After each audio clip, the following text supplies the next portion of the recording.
এই ফিলিস্তিন বরকতে পরিপূর্ণ হওয়ার কারণে এটার উপরে শকুনের নজর বেশি, যেহেতু বরকত। এখানে আল্লাহ প্রদত্ত অনেক নিয়ামত আছে, তাই এটা শুধু তাওহীদপন্থী যারা তাদের অধীনে থাকার কথা, কিন্তু তাওহীদপন্থী না যারা তারাও এটা দখল করতে চায়। খুব মন দেন, পৃথিবীর শুরুর যুগের কথা। বর্তমান ইয়াহুদি যারা বাইতুল মুকাদ্দাস তাদের অধীনে রেখে যারা সারা পৃথিবী শাসন করতে চায়, তাদের দাবি হলো এ অঞ্চল তাদের, এখানে তারা পূর্বপুরুষ এখানে বসবাস করছে, এটা তাদের দাবি। তাদের একটা দাবি কি, এ অঞ্চল তাদের, এখানে তাদের পূর্বপুরুষরা ছিল। বাস্তবতা কি? পৃথিবীর শুরুতে আপনার যখন কোনো দা, কুড়াল, কোদাল, খন্তা ইত্যাদি ধাতু আবিষ্কার হয় নাই, ওই যুগটাকে বলা হয় প্রস্তর যুগ। কি বলা হয়? পাথরের যুগ। ওই যুগে মানুষ শিকার করত, ধারালো পাথর দিয়ে প্রাণী শিকার করত। ওই যুগে মানুষ কয়েকটা বিষয় গুরুত্ব দিচ্ছে। এক নাম্বার, শিকার এবং খাদ্য সংগ্রহের দিকে মানুষ গুরুত্ব দিছে। এক, প্রাণী শিকার করবে আর খাদ্য সংগ্রহ।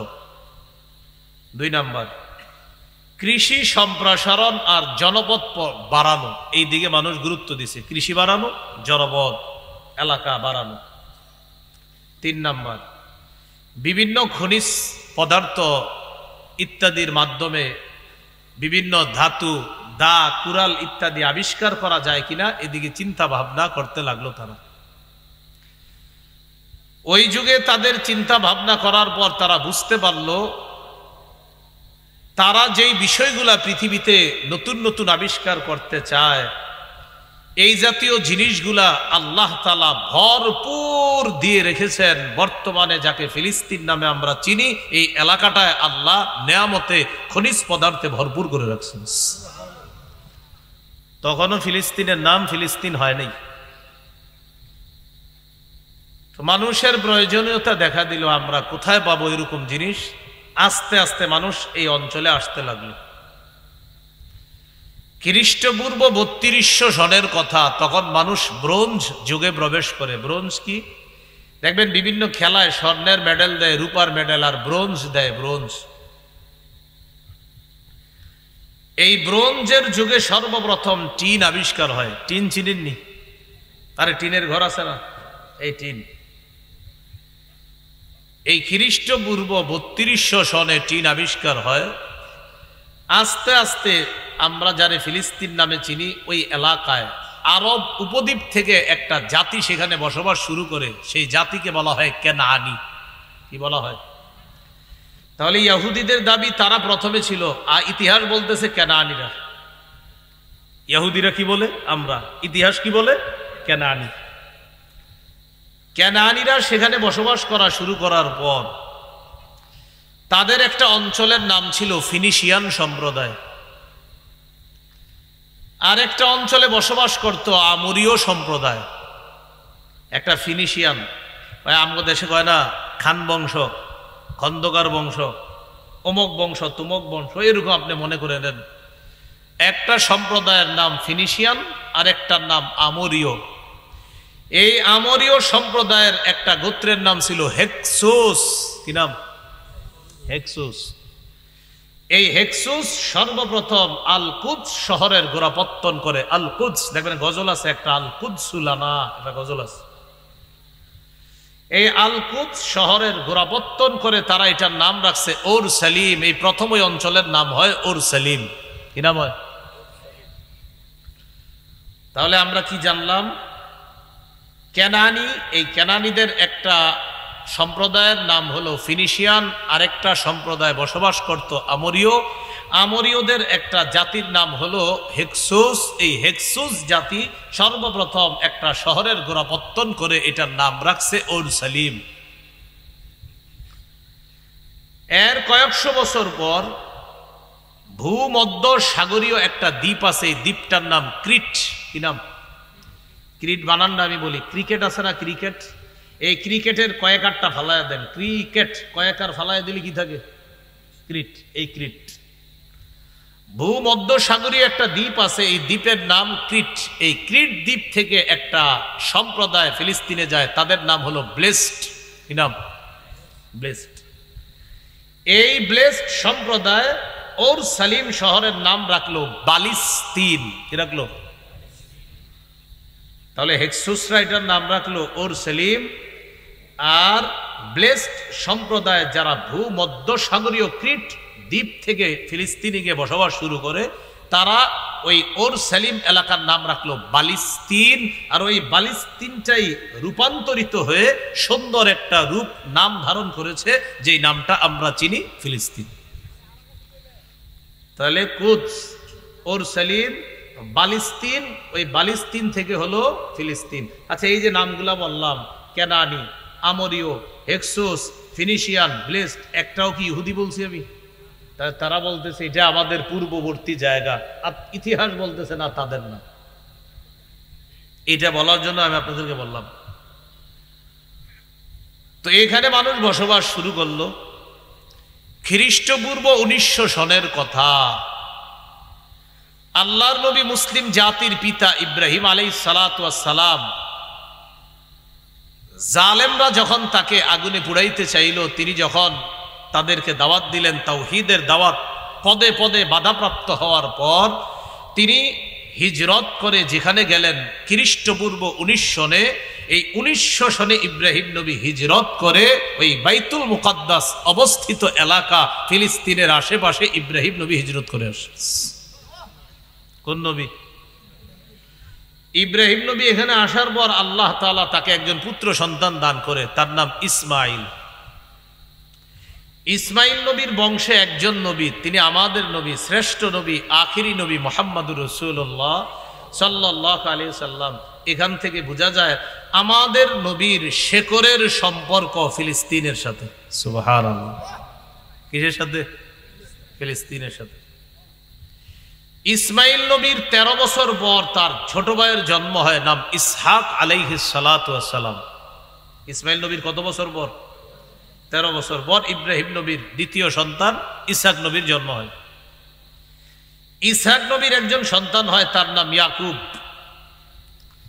ইয়াকুব নবীর জন্ম ইব্রাহিম নবীর জীবদ্দশায় হয়েছে। মনে রাখবেন, ইব্রাহিম নবী দুনিয়াতে থাকতেই ইব্রাহিম নবীর সন্তান ইসহাক, ইসহাক নবীর সন্তান ইয়াকুব। এই নাতি ইয়াকুব নবীর জন্ম হয়েছে দাদা ইব্রাহিম নবী বেঁচে থাকতেই। তাহলে ইব্রাহিম, ইসহাক, ইয়াকুব।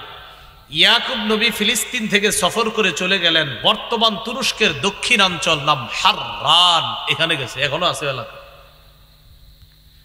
সেখানে যাওয়ার পর ইয়াকুব নবীর 11 জন পুত্র সন্তান হয়। সুবহানাল্লাহ।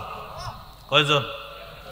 এই 11 জনের একজনের নাম ইউসুফ আলাইহিস সালাতু ওয়াস সালাম। ইউসুফ নবীর ভাইয়েরা তাকে কূপে ফেলে দিল। পথচারীরা তাকে কূপ থেকে পেয়ে সামান্য মূল্যে মিশরের মন্ত্রীর কাছে বিক্রি করে দিল। মিশরের মন্ত্রী ইউসুফ নবীকে কিনে নিয়ে গেলেন মিশর। লম্বা হিস্ট্রি ঘটল, তিনি জেল খাটলেন। জেল থেকে বের হওয়ার পর আল্লাহ তাআলা তাকে মিশরের খাদ্য মন্ত্রণালয়ের দায়িত্ব দিলেন। ইউসুফ নবী তার ভাই এবং বাবাকে নিয়ে আসেন মিশরে। ইয়াকুব নবী মিশরে চলে আসলেন, ইউসুফ নবীর ভাইয়েরাও চলে আসলেন। এই ভাইদেরকে সহ ইউসুফ নবী মিশরে ছিলেন, তার ভাইদেরকে সহ এখানে তারা বসবাস করতে লাগলেন প্রায় 150 বছর। কয় বছর? কোথায়? মিশরে। এখন আমার সাথে একটু বলেন ইয়াকুব নবীর আরেক নাম ইসরাঈল। ইসরা অর্থ বান্দা, ইল অর্থ আল্লাহ, ইসরাঈল অর্থ আল্লাহর বান্দা। এবার বলেন ইয়াকুব নবীর আরেকটা নাম কি? ইসরাঈল অর্থ কি? এবার আমার সাথে বলেন ইসরাঈলের সন্তান। এটার আরবি বনু ইসরাঈল, তারাই ইতিহাসে বনি ইসরাঈল। বুঝে আসছেন? তাহলে বনি ইসরাইল কেন? ইয়াকুব নবীর সন্তান তারা। ইয়াকুব নবীর আরেকটা নাম ইসরাইল, আর ইসরাইলের সন্তান এটার আরবি বনি ইসরাইল। বলেন তো আপনারা, বনি ইসরাইল মানে ইসরাইলের সন্তান, ইসরাইলটা কে? ইয়াকুব নবী। মাশাআল্লাহ, এই হলো বনি ইসরাইলরা মিশরে বসবাস করতেছে, 150 বছর বসবাস করছে। মাশাআল্লাহ, ভালো তাওহীদ, আল্লাহকে বিশ্বাস করে এরকম আছে। 150 বছর পর তাদের উপর হামলা চললো। ফারাও সাম্রাজ্য আছে একটাই, ফারাও সাম্রাজ্যের প্রতিষ্ঠাতা তার নাম হলো আহমুস, আহমদ না, আহমুস। কি নাম? আহমুস। এই ফারাও সাম্রাজ্য বনি ইসরাইলের উপর হামলা চালাইছে, তাদের উপর আক্রমণ অত্যাচার করছে 300 বছর। হামলা সইতে সইতে এক পর্যায়ে বনি ইসরাইলদের মাঝে খারাপই চলে আসছে, তাদের মাঝে হিংসা, বিদ্বেষ, পরশ্রীকাতরতা, লোভ লালসা চলে আসছে, যেটা বর্তমান ইহুদিদের মধ্যে আমরা দেখতে পাই। এদিক সেদিক তাকাইলে বুঝবেন না, পুরো আলোচনাটা বুঝেন। আমি কিন্তু আপনার 3 নাম্বার পয়েন্টে আছি যে কোরআনে বর্ণিত পবিত্র বরকতপূর্ণ জায়গা হলো ফিলিস্তিন। একটু মাথাটা ঠিক রাখেন।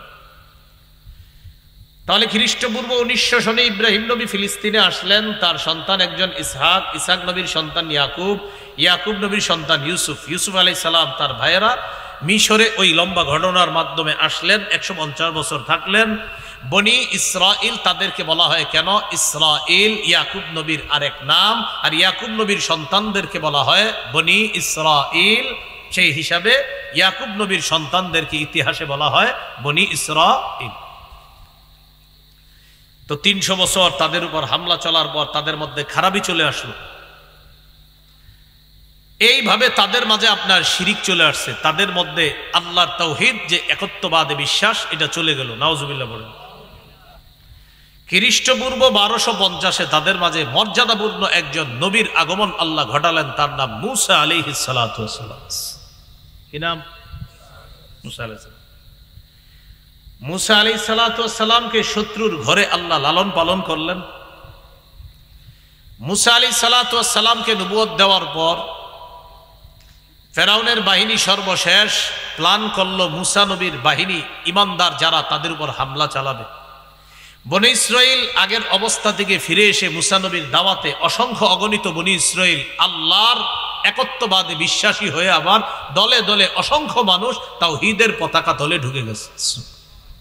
তাহলে আবার বনি ইসরাইলের মাঝে তাওহীদ চলে আসলো কোন নবীর দাওয়াতে? মূসা নবীর। মূসা নবীর শত্রুর নাম কি? ফেরাউন। যদিও ফেরাউনের নাম রামাসিস। কি নাম? রামাসিস। কিন্তু মিশরের যে আপনার প্রধান হইতো তার উপাধি ছিল ফেরাউন। আরো ফেরাউন আছে কিন্তু ওইগুলো সবচেয়ে নাম করে ফেলছে বেশি, এই জন্য ওর নাম ফেরাউন। যেমন অনেক মহিলাকে বলা হয় লেডি ফেরাউন, অর্থাৎ মহিলাদের মধ্যে যে সবচেয়ে ভয়ঙ্কর রূপ ধারণ করছে এরকম মহিলাকে কি বলা হয়? লেডি ফেরাউন। কিন্তু ফেরাউন মানে হলো আপনার অনেক খারাপই যার মধ্যে থাকে, এরকম তাদেরকে আপনার বর্তমানে আমরা তাদেরকে ফেরাউন বলে চিনি। আসলে হলো মিশরের যারা প্রধান হতো তাদের উপাধি হইতো কি? ফেরাউন। কিন্তু ওই নিকৃষ্ট ফেরাউন তার খারাপির মাধ্যমে এমন জায়গায় পৌঁছেছে এখন মানুষ বলে তুই একটা ফেরাউন, মানে ফেরাউন দিয়ে বুঝায় খারাপ। আসলে এটা ছিল একটা উপাধি। এই ফেরাউনের বাহিনী মূসা নবীর বাহিনীর উপর হামলা চালাবে প্ল্যান করলো। আল্লাহ জানায়া দিলেন, وَأَوْحَيْنَا إِلَى مُوسَىٰ أَنْ أَسْرِ بِعِبَادِي إِنَّكُمْ مُتَّبَعُونَ। আমি মূসাকে ওহী প্রেরণ করে জানায়া দিলাম, রাতের বেলা আমার বান্দাদেরকে নিয়ে আপনি বের হয়ে যান, আপনাদেরকে ধাওয়া করা হবে, ফেরাউন বাহিনী আপনাদেরকে ধাওয়া করবে। মূসা নবী আর তার বাহিনী রওনা করতে চলে গেলেন। রওনা করে যাইতে যাইতে লোহিত সাগর পারে গিয়ে দাঁড়াইছে। সামনে নদী, পিছনে শত্রু। মূসা নবীর বাহিনী তাকায় দেখে ফেরাউনের বাহিনীকে দেখা যায়। আল্লাহ বলেন, ফালাম্মা তারা আল জামআন ক্বালা আসহাবু মূসা ইন্না লামুদরাকুন। দুই দল যখন দুই দলকে দেখতে লাগলো, মূসা নবীর বাহিনীতে যারা আছে মুমিনরা তারা বলল, মূসা ইন্না লামুদরাকুন, আমরা ধরা খেয়ে গেলাম। মূসা নবী জবাব দিলেন, কাল্লা, কখনো না, ইন্না মাইয়া রাব্বি সায়াহদিন, আমার সাথে আমার রব আল্লাহ আছেন, তিনি আমাকে রাস্তা দেখাবেন। আল্লাহ তাআলা নদীকে হুকুম করলেন, সমুদ্রকে হুকুম করার পর সমুদ্রের মাঝ দিয়ে 12টা রাস্তা আল্লাহ তৈরি করে দিলেন। মুসা আলাইহিস সালাতু ওয়াস সালাম তার বাহিনী নিয়ে এই যে মিশর থেকে বের হয়ে যাচ্ছে, সমুদ্র পাড়ি দিয়ে যারা চলে গেলেন ওপারে, ফেরাউন আর তার বাহিনী সমুদ্রের উপর দিয়ে রাস্তায় তারাও মাঝামাঝি আসছে মোটামুটি। আল্লাহ আবার রাস্তাকে পানি হয়ে যেতে বললেন, আল্লাহর হুকুমে রাস্তাগুলা আবার পানি হয়ে গেল, ফেরাউন বাহিনী ডুবে মারা গেল। মুসা নবীর বাহিনী লোহিত সাগর পাড়ি দিয়ে ওপারে যাওয়ার পর মুসা নবী বনী ইসরাইলের এই আল্লাহ বিশ্বাসীদেরকে নিয়ে যেখানে অবস্থান করলেন ওই জায়গাটার নাম সিনাই। কি নাম? তাহলে এবার আপনারা জবাব দেন, মুসা নবী বনী ইসরাইলকে নিয়ে সমুদ্র পাড়ি দেওয়ার পর যে এলাকায় গিয়ে উঠলেন নাম কি? সিনাই। এই সিনাই এলাকার সাথেই ফিলিস্তিন। সুবহানাল্লাহ। মানে ফিলিস্তিনের একটা প্রাচীর আছে, এই প্রাচীর দিয়ে ঢুকলেই ফিলিস্তিন। মুসা নবী বনী ইসরাইলকে বুঝাইল যে বাইতুল মুকাদ্দাস বর্তমানে মূর্তি পূজারীদের দখলে, যারা আল্লাহর একত্ববাদে বিশ্বাসী না তাদের দখলে। চলো আমরা জিহাদের মাধ্যমে আল্লাহর ঘরটা উদ্ধার করে আবার পুনরায় আল্লাহর ইবাদত এই বাইতুল মুকাদ্দাসে শুরু করি। সুবহানাল্লাহ। বনী ইসরাইল মুসা নবীর সাথে রওনা করলো, রওনা করে ফিলিস্তিনে ঢুকলো। ঢুকার পর শহরে ঢুকার যেই প্রাচীরটা, দেয়ালটা, সেখানে গিয়ে বনী ইসরাইল বলতেছে, মুসা আমরা যাবো না। কেন? ইন্না লান নাদখুলাহা হাত্তা ইয়াখরুজু মিনহা। মুসা এটার ভিতরে যারা আছে এরা বের না হওয়া পর্যন্ত আমরা ভিতরে প্রবেশ করব না। কয় কেন? ইন্না ফিহা কওমান জাব্বারিন, এখানে প্রতাপশালী সম্প্রদায় আছে, তাদের সাথে আমরা পারবো না।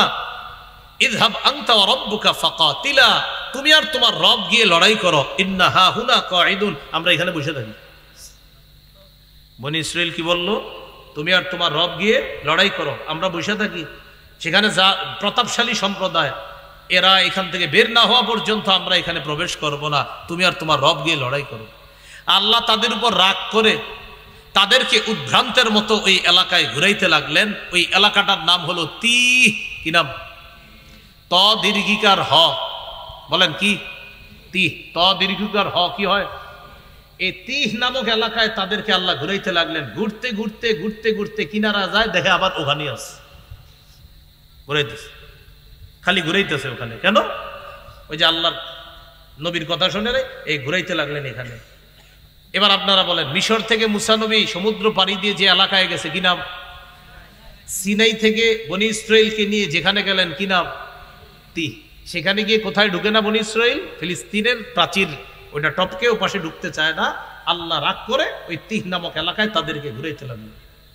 সেখানেই মুসা নবীর ইন্তেকাল হয়েছে। মুসা আলাইহিস সালামের ইন্তেকালের পর আল্লাহ তাআলা মুসা নবীর খাদেম ইউশা আলাইহিস সালাতু ওয়াস সালাম, এই ইউশা ইবনে নুনকে, মুসা নবীর খাদেমকে আল্লাহ নবী বানায় দিয়েছে। এখন বলেন তো বনী ইসরাইলের নবীর নাম কি? ইউশা। আপনার কথা বলতে হবে, কি নাম? ইউশা আলাইহিস সালাম। ইউশা নবী বনী ইসরাইলকে বুঝাইলেন, চলো আমরা জিহাদের মাধ্যমে বাইতুল মুকাদ্দাসটা উদ্ধার করি। কিছু মুজাহিদদেরকে রাজি করায়া ইউশা নবী ওই মুজাহিদ বাহিনীকে নিয়ে আল্লাহর ঘর বাইতুল মুকাদ্দাস উদ্ধার করে আল্লাহ বিশ্বাসী যারা তাওহীদপন্থী তাদের দখলে আল্লাহ বাইতুল মুকাদ্দাস ফিরিয়ে দিলেন। এখন বলেন তো আপনারা, কোন নবীর অধীনে চলে আসলো বাইতুল মুকাদ্দাস? ইউশা। এই হলো বনী ইসরাইলরা আবার বাইতুল মুকাদ্দাস আপনার প্রবেশ করলো। এইটারই ইহুদিরা বলে এটা আমগো পূর্বের। অথচ আমি আর আগে কতগুলা বললাম, কেনানি, ফিনিশিয়ান, আমরীয়, হেক্সোস, ব্লেসড, ফারাও সাম্রাজ্য, কতগুলা জাতি ওখানে বসবাস করছে। বনী ইসরাইল সেখানে গেল। এখন গুরুত্বপূর্ণ কথা, ইউশা নবী দেশ চালানো শুরু করলেন কিভাবে? বিভিন্ন এলাকায় যেই কাজগুলা এমপি, মন্ত্রী, কমিশনার, চেয়ারম্যান, মেম্বাররা করবে, এই কাজ করার জন্য তিনি প্রত্যেক এলাকায় একজন একজন বিচারক নিয়োগ করে দিলেন। বিচারকের কাজ বিচার করা, কিন্তু ওই যুগে বিচারকের কাজ হলো উনি বিচারও করবে, উনি সালিশ করবে, উনি দরবার করবে, উনি এমপির কাজ করবে, উনি চেয়ারম্যান মেম্বার, মানে যত কাজ আছে বিচারক করবে। এই জায়গাটা নোট করার মতো। এই যুগটাকে বলা হয় বিচারকদের যুগ। কি যুগ বলা হয়? মানে বিচারকরা দেশ চালায়। একজন বিচারকের নাম যদি পারেন আর কি, আল্লাহ আপনাদেরকে তৌফিক দেখ, নামটা মনে রেখেন, শামভিল। কি নাম? মানে অনেক বিচারক, এর মধ্যে একজনের নাম মনে রেখেন। কি নাম? শামভিল। ইউসা নবী বিদায় নিলেন। বিদায় নেওয়ার পর বিচারকরা দেশ চালায়। আশেপাশে যারা আছে ফিলিস্তিনের, তারা এটা মেনে নিতে পারে না, তোর এটা কোনো কথা যে বিচারকরা দেশ চালাবে। তখন আশেপাশ থেকে মূর্তি পূজারীরা, বিভিন্ন পূজারীরা ফিলিস্তিনের উপর চারদিক থেকে হামলা করা শুরু করলো। যেটা বিচারকরা চালাইতেছে তাদের উপর চারদিক থেকে কি শুরু করলো? হামলা করা। হামলা করতে করতে আসদুদি নামে একটা সম্প্রদায় হামলা করে বাইতুল মুকাদ্দাস, আবার আল্লাহ বিশ্বাসী না যারা, আল্লাহর একত্ববাদে বিশ্বাসী না যারা, তাদের দখলে আবার চলে গেল। তথা আল্লাহ বিশ্বাসীদের দখল থেকে বাইতুল মুকাদ্দাস আবার চলে গেল যারা আল্লাহ বিশ্বাসী না তাদের কাছে। নাউজুবিল্লাহ বলেন। আপনাদেরকে একজন বিচারকের নাম মুখস্থ করতে বলছিলাম, শামভিল। বনি ইসরাইলরা ওখান থেকে আবার চলে গেল, কারণ এখন চলে গেছে আবার মূর্তি পূজারীদের বা বিভিন্ন অগ্নি পূজক যারা আল্লাহ বিশ্বাসী না এমন মানুষের হাতে চলে গেল বাইতুল মুকাদ্দাস। বিচারকদের মাঝে যিনি শামভিল, আল্লাহ তাকে নবী বানায় দিয়েছে। এই তিনি হলেন শামভিল আলাইহিস সালাতু ওয়াস সালাম। শামভিল নবী বনি ইসরাইলকে বললেন, চলো না আমরা আবার জিহাদের মাধ্যমে বাইতুল মুকাদ্দাসটা উদ্ধার করি। মুসা নবী বলেছিল তোমরা জেহাদ করো নাই, ইউসা নবীর কথায় তোমরা জেহাদ করেছো, এখন আল্লাহ আমাকে তো নবী বানিয়েছেন, চলো আমার সাথে তোমরা চলো, আমি তোমাদেরকে নিয়ে আবার জিহাদের মাধ্যমে বাইতুল মুকাদ্দাস উদ্ধার করতে চাই। এটাই কামরুল ইসলাম বিন অলিপুরি ভাই আপনাদেরকে লম্বা সময় বুঝাইতেছিলেন। তো এই কথা বলার পর বনি ইসরাইল কি বলল? আমরা তোমার অধীনে যুদ্ধ করবো না, জেহাদ করবো না। কারে বলতেছে? নবীরে। তাহলে কিভাবে করবা? তুমি এক কাজ করো, আমাদের জন্য একজন বাদশা নিয়োগ করে দাও, ওই বাদশার অধীনে আমরা লড়াই করব, জেহাদ করব, বাইতুল মুকাদ্দাস উদ্ধার করব। শামভিল নবী আল্লাহকে বললেন, আল্লাহ একজন বাদশা নিয়োগ করে দেন, যে বাদশার অধীনে তারা লড়াই করবে, বাইতুল মুকাদ্দাস উদ্ধার করবে। আল্লাহ তাআলা একজন বাদশা নিয়োগ করে দিলেন, ওই বাদশার নাম তালুত। কি নাম? তালুত। ত আলিফ লাম ওয়াও তা, তালুত। এই বাদশা আল্লাহ নিয়োগ করে দিলেন। বাদশা নিয়োগ করার পর বনি ইসরাইলকে শামভিল নবী বললেন, এই বাদশা তালুতের অধীনে তোমরা লড়াই করে বাইতুল মুকাদ্দাস উদ্ধার করবা। বনি ইসরাইল বলল, তালুত আবার কে? তোমরা না বললা একজন বাদশা নিয়োগ করতে, আল্লাহ তালুতকে বাদশা বানাইছে। তখন বনি ইসরাইল জবাব দিল, আন্না ইয়াকুনু লাহুল মুলকু আলাইনা ওয়া নাহনু আহাক্কু বিল মুলকি মিনহু ওয়া লাম ইউতা সাআতাম মিনাল মাল। সে আমাদের উপর কিভাবে রাজত্ব করবে? আমরাই রাজত্বের বেশি হকদার, আর তারে তো বেশি টাকা পয়সাও দেওয়া হয় নাই, সে কিভাবে রাজত্ব করবে? এখান থেকে বোঝা যায় ওই যুগে মানুষের মাথায় ছিল এই কথা যে নেতা হইতে গেলে টাকা পয়সা লাগে। কি লাগে? যেটা আধুনিক যুগে বর্তমান আমরা যারা আছি আমাদের মাথায় এটা ঢুকিয়ে দেওয়া হয়েছে যে নেতা মানি যার টাকা পয়সা থাকবে এই ব্যক্তি নেতা হবে। তখন আমরা চা দোকানের সামনে বসে বসে অপেক্ষা করি কে আইসা 500 টাকা দিবে। 500 পাওয়ার পর অপেক্ষা করি কে দিবে 1000, এরপর অপেক্ষা করি কে দিবে 2000, এরপর অপেক্ষা করি কে দিবে 3000। প্রত্যেককেই বলি হা হা হা ভাই হা তোমার পক্ষে আছে, অথচ 500 নিলাম যার থেকে তারেও বললাম তোমার পক্ষে আছে, 1000 ওয়ালারেও বললাম তোমার পক্ষে, 2000 ওয়ালাকেও বললাম তোমার পক্ষে। তখন কি করে ওই বেচারা 50 লাখ 1 কোটি 100 কোটি 200 কোটি টাকা খরচ করে তিনি যখন নেতা হয়, আপনি কি মনে করেন এই টাকা ফাও ফাও খরচ করেছে? এখন তার ওই টাকা তো উদ্ধার করতে হবে, তখন রডের পরিবর্তে বাঁশ দেয়। আমাদেরই তো দোষ যে আমাদের মাথায় ঢুকছে। তো বনি ইসরাইল বলল তার তো টাকা পয়সা নাই। শামভিল নবীর মাধ্যমে আল্লাহ তাআলা জবাব দিয়ে দেন, ক্বালা ইন্নাল্লাহা আসতাফাহু আলাইকুম ওয়া যাদাহু বাসতাতান ফিল ইলমি ওয়াল জিসম। তালুতের যদিও টাকা পয়সা নাই, দুইটা জিনিস আছে, তার সিনা ভর্তি বিদ্যা আল্লাহ দান করছে। 2 নাম্বার, তাকে আল্লাহ দৈহিক শক্তি দান করছে প্রচুর, জিহাদের ময়দানে নেতৃত্ব দেওয়ার জন্য পারফেক্ট একজন মানুষ। বনি ইসরাইলকে বোঝানোর পর তারা বুঝ মানলো, ঠিক আছে তার অধীনে আমরা জিহাদ করব। এবার তালুত বনি ইসরাইলের বাহিনী নিয়ে বাইতুল মুকাদ্দাস উদ্ধার করার জন্য জিহাদের জন্য রওনা করলেন। যার বিরুদ্ধে জিহাদ করবে তার নাম জালুত। কি নাম? যিনি জিহাদ করবে তার নাম কি? তালুত। যার বিরুদ্ধে? এই জালুতের বিরুদ্ধে লড়াই করে বাইতুল মুকাদ্দাস উদ্ধার করতে হবে। তালুত যখন মুজাহিদদেরকে নিয়ে রওনা করলেন তখন তাদেরকে পরীক্ষা করলেন, দেখি জিহাদের ময়দানে আমার কথা কারা কারা মানবা। বিশাল বাহিনীকে এই কথা বললেন, এখন আমার একটা হুকুম যদি তোমরা মানো তাহলে বুঝবো জিহাদের ময়দানে মানবা। কি হুকুম বলেন? সব মানবো আমরা। তালুত বললেন, যাওয়ার সময় একটা নদী পড়বে, নদীর পাশ দিয়ে যারা যাইবা পিপাসা লাগলেও পানি পান করবা না। যারা পানি পান করবা জিহাদের দল থেকে ছিটকে পড়বা, মুজাহিদ বাহিনীতে তোমরা থাকবা না। আর যারা পানি পান করবে না তারাই আমার বাহিনীতে টিকে থাকবে। নদীর পাশ দিয়ে যাওয়ার সময় বেশিরভাগ ডক ডক করে পানি পান করছে, তাহলে বেশিরভাগ মুজাহিদ বাহিনী থেকে ছিটকে গেল, সামান্য কিছু রয়ে গেল। কোন কোন মুফাসসির ঐতিহাসিকগণ লিখেছেন এই সামান্য সংখ্যক দলের সংখ্যা হলো 313। সুবহানাল্লাহ। কত? ছোট্ট একটা বাহিনী নিয়ে তালুত রওনা করলেন, লড়াই করবে, বাইতুল মুকাদ্দাস উদ্ধার করবে। বলেন তো কার বিরুদ্ধে লড়াই? জালুত, পালোয়ান জালুত। এখন এই ছোট দল তারা বলতে লাগলো, আল্লাহ ভরসা, কোনো ব্যাপার না। কাম মিন ফিআতিন কালিলাতিন গালাবাত ফিআতান কাসীরাতাম বিইذনিল্লাহ। কত ছোট বাহিনী আল্লাহর হুকুমে বড় বাহিনীকে হারিয়ে দিয়েছে, পরাজিত করে দিয়েছে। আল্লাহর সাহায্য থাকলে আমরাই বিজয় লাভ করব।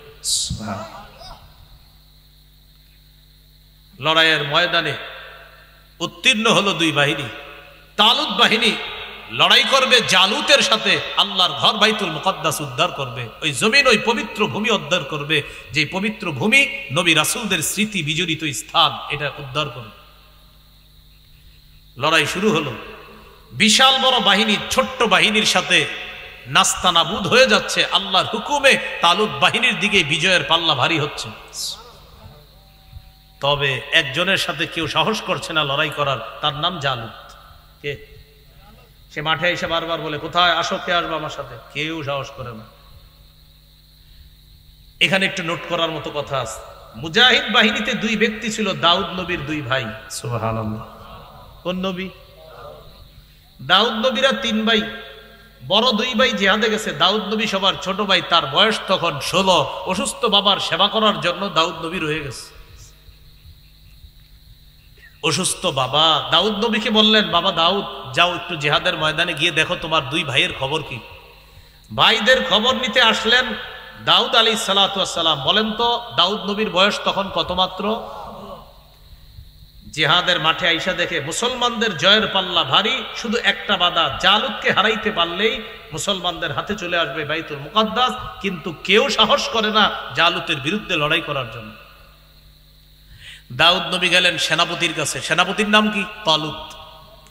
তালুতের কাছে গিয়ে বললেন, আপনারা যদি কেউ না যান জালুতের বিরুদ্ধে লড়াই করার জন্য, আমারে পাঠাইতে পারেন।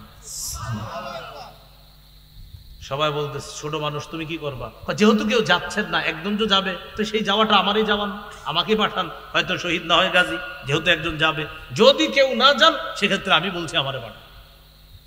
প্রথমে কেউ রাজি হয় না। এক পর্যায়ে পিরাপিরি করার কারণে সেনাপতি দাউদ নবীকে হুকুম দিলেন, ঠিক আছে তোমাকে অনুমতি দেওয়া হলো, যাও জালুতের বিরুদ্ধে দেখি কি করা যায়। 16 বছরের একজন ছোট্ট মানুষ ময়দানে অবতীর্ণ হলো। জালুত তাকায় দেখতেছে যে এতদিন পর বুঝি পাঠাইছে রে। দাউদ নবী একটা পাথর নিলেন, আল্লাহর নাম নিয়ে পাথরটা মারলেন, মাথায় লাগলো, জালুতের সাথে সাথে জমিনে পড়ে গেছে।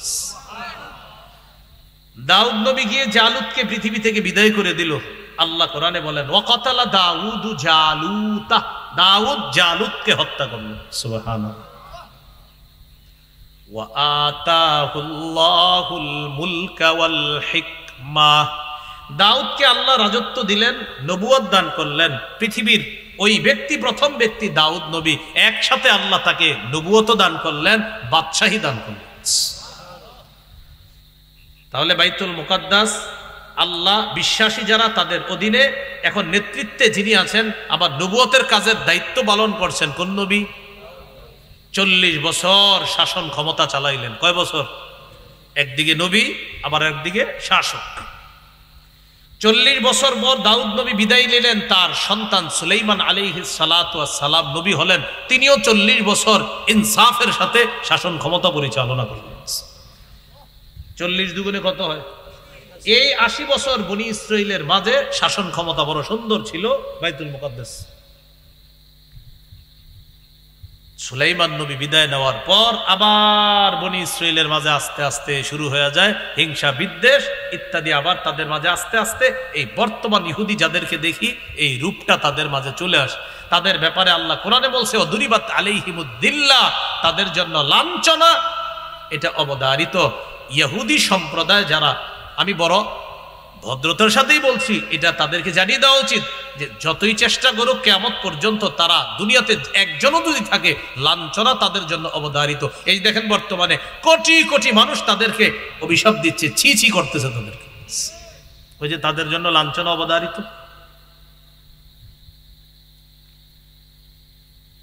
এই হলো আপনার বর্তমান ইহুদি যারা, তাদের দাবি এটা তাদের। আমি ইতিহাস যেটা বললাম, বলেন প্রথম দিকে কি তারা বসবাস করছিল?